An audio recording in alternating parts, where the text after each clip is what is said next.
Hey guys, how's it going?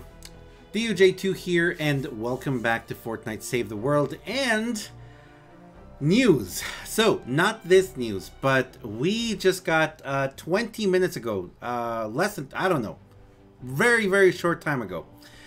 We just got this post right here. So, I always keep it open to Reddit whenever there's something new that is posted by anyone who is Reddit staff on the Reddit. Sorry, Epic staff on the Reddit. It gives me a notification. And yes, this video is also on YouTube. Now, you guys know what I do. I don't have Epic Games, I don't have Fortnite's permission to watch their video and add it to my video, and I don't want to do the whole, reacting to someone's video.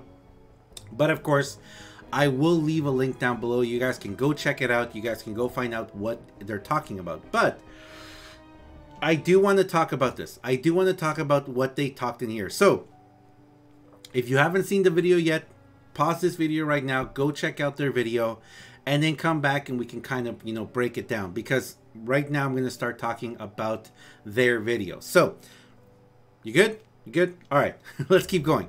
So they talked about three things. They talked about Canny Valley mission requirements and limited time missions. This was a development update. It is a dev update, so it's not, like a roadmap where it gives us little specifics. It's not really a vlog in the sense where they really jump in. It's just kind of little highlights of what's coming. In the Canny Valley, they talked about part 2 of the story coming. As you guys know, we have part 1 of Canny Valley. It's going to be a 3-parter. So we've got one more part coming in the near future. They also talked about a ghost town that would be visible in the game or playable in the game. So this is going to be in Canny Valley, a new area of the map, or is it going to be a new event quest line? Maybe a quest line, I would say.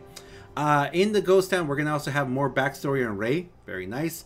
And getting the band back together, because as you know, Steel Wool, we're continuing with that whole storyline of them coming back together. Plus, you have to kind of think about the fact that you've got in this universe, in the Fortnite universe, you've got Sid and you've got Lars and all of them. They're all super smart.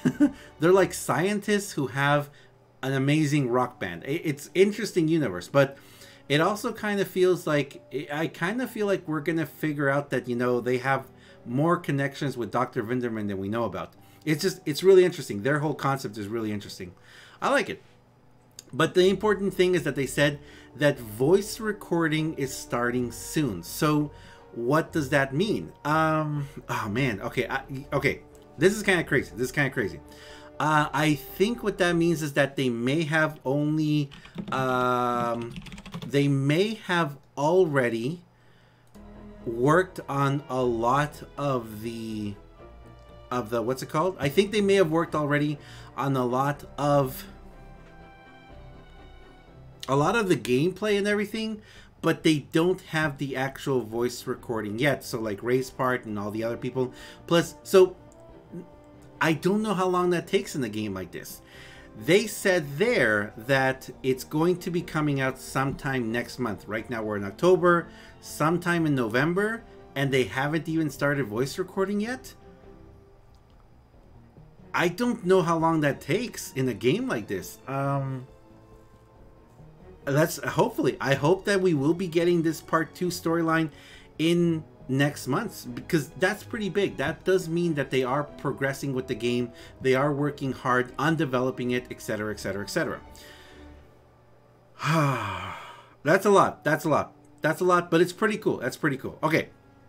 The next topic they talked about was mission requirements. In update 6.10, they said they're going to work on something called group eligibility. So right now we're in 6.01, so I'm guessing 6.1 is going to be next week, hopefully. This means that whenever you go into a match, if you guys have noticed, if you play a lot in public or in random matches, you will notice that sometimes you'll go like into a higher level mission, 70, 80, 90, etc. And you'll have someone who's very low level just running around farming or something like that. And what this means is that they're trying to remove the capacity of like taxiing, of people, getting into very high level missions just to farm stuff. And Regardless, though, they did say that private and friend missions are still you're still gonna be able to do it. So, I mean, if you have a friend and they're really low level, you can take them anywhere you want. They're not really going to be able to contribute much to it, but I mean, hopefully if you're doing it like that, then, you know, you kind of know what you're doing. But I don't think that you're going to be able to take them in as private, and then, yeah, you're not going to be able to go into public missions like that. Which, I mean, I know there's a lot of people who have a big problem with that. Personally, for me, the only time I ever play in random matches is whenever I'm playing, like, I'm on my PS4, and I go into, like, you know, just random matches all the time. So, I mean, I know that a lot of people are really, really going to be appreciative of this. So that's good. They're listening to the community and they're trying to improve. The last thing they talked about was limited time missions. So, I don't know if they said in 6.1, but there is going to be a twist on retrieving the data. There's going to be, this is actually really interesting. There's going to be a storm in closing. There's going to be a storm closing in on retrieve the data. So you're going to have to start the mission as soon as possible to get the max amount of rewards. Now, I don't know if this means they're going to take away the 8-minute time thing, because what happens right now is if you go into retrieve the data, you have to wait till there's 8 minutes left to drop the balloon. But does this mean we're going to be able to drop the balloon much sooner? Because for me personally, I love retrieve the data. You can go, you can build a quick little thing and drop the balloon and get it done fast. So that would be nice if they took away that time limit. Also, there's going to be a series of quests connected to this, which is going to be really interesting. Now, okay, that's the 3 things they talked about. Also, they said something about free heroes coming in. Free heroes, great, that's awesome. Okay, now let's talk about what they didn't talk about. Now, the first thing I want to talk about is the limited time missions. This retrieve the data thing, I'm very curious what that means. A storm in closing in, does this mean that they are starting to prepare Save the World for Battle Royale players? Battle Royale players have that concept. Think about it. If you think of retrieve the data might be probably one of the best missions to introduce Battle Royale players into the game. Also, another thing I was thinking about was if Save the World does go free to play, you have to think about the fact that a lot of Battle Royale players might not want to grind the first, you know, like Stonewood. So I'm thinking that they may do something that they may kind of like, you know, have a special series of tutorial quests for people who are in Battle Royale, because they already know how to build and everything. So a special series of tutorial quests kind of showing them the difference in Save the World, and then throwing them into this missions like this, these, you know, like storm in closing, have to rush, build really fast, defend from a lot of husks, a lot of action, you know, a lot of fighting as the storm is closing in. I think that would be brilliant. That would be like a really, really, really great way. That would be a really great way. That would be a really great way of introducing the Battle Royale community to Save the World, because a lot of people that I know who play Battle Royale, like very high level Battle Royale, and they're really good at it, they constantly tell me how boring Save the World is, because you just have to wait and farm and run around, and then you get to fight, and you have like, I remember someone that I played with told me you have like 4 minutes of action for 20 minutes of preparation. And they would much rather just be thrown right into it and scramble to build and everything. And something else that I've been told too is, where's the storm? There's no storm.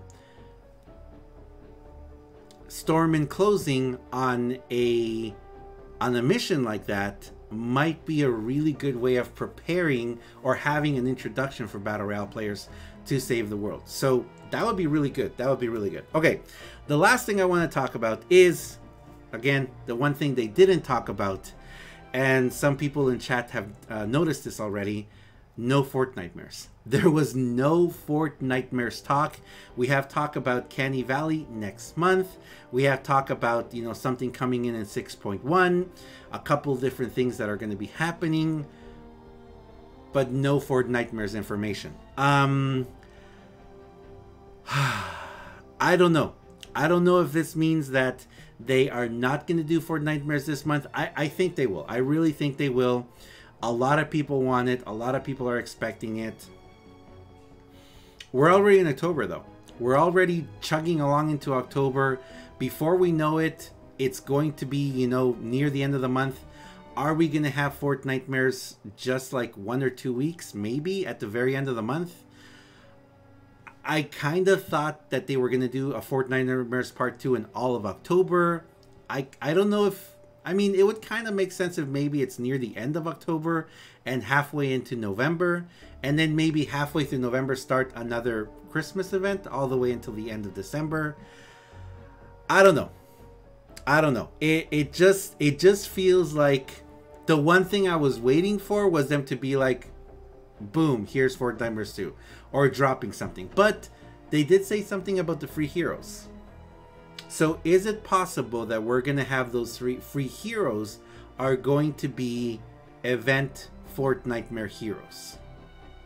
It's possible. But anyway, let me know what you guys think down below, guys. I will say this. I mean, huge for me, huge thing, guys. I am incredibly appreciative that they finally communicated to us. It was almost 2 months, guys. The last time that we had any communication from Epic Games was August 10th. August 10th, guys. It was almost 2 complete months before we had any development updates, vlogs, roadmaps, anything like that. Personally, for me, I would really love to see the developer roadmaps come back again, because those were awesome.